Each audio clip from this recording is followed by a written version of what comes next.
একেবারে শেষ পর্যায়ে আল্লাহ তাআলা ইব্রাহিমকে বললেন যে, ইব্রাহিম, তুমি মক্কা ছেড়ে যাওয়ার আগে মক্কাতে একটি ঘোষণা দাও, ঐতিহাসিক ঘোষণা, বিগ অ্যানাউন্সমেন্ট। সেটা কিসের ঘোষণা? সেটা হচ্ছে হজের ঘোষণা। কিভাবে হজ শুরু হলো, তুমি হজের ঘোষণা দাও। সাইয়েদনা ইব্রাহিম আলাইহিস সালাম বলেন, আল্লাহ, এখানে কোনো মানুষ নেই, কোনো জনপদ নেই, কেউ নেই, আমি কার কাছে হজের ঘোষণা দেব? আল্লাহ তাআলা বললেন, তুমি শুধু ঘোষণাটা দাও, গোটা বিশ্বের মানুষের কানে এই ঘোষণা পৌঁছে দেওয়ার দায়িত্ব আমি আল্লাহ নিজে নিয়ে নিলাম। সুবহানাল্লাহ ওয়া বিহামদিহি। আল্লাহ তাআলা বলছেন, ওয়াআযযিন ফিন-নাস বিল হজ্জ ইয়াতুকা রিজালা ওয়া আলা কুল্লি দামিরি ইয়াতিনা মিন কুল্লি ফাজ্জিন আমিক।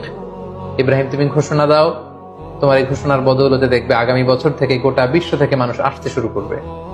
এবং সাইয়েদনা ইব্রাহিম আলাইহিস সালাম সাফা পাহাড়ের উপরে উঠলেন, কোন বর্ণনায় জাবালে আবু কুবাইসের উপরে উঠলেন, উঠে ঘোষণা দিলেন, আইয়ুহান নাস ইন্না রাব্বাকুম ক্বাদ ইত্তাখাযা বাইতান ফাহাজ্জু।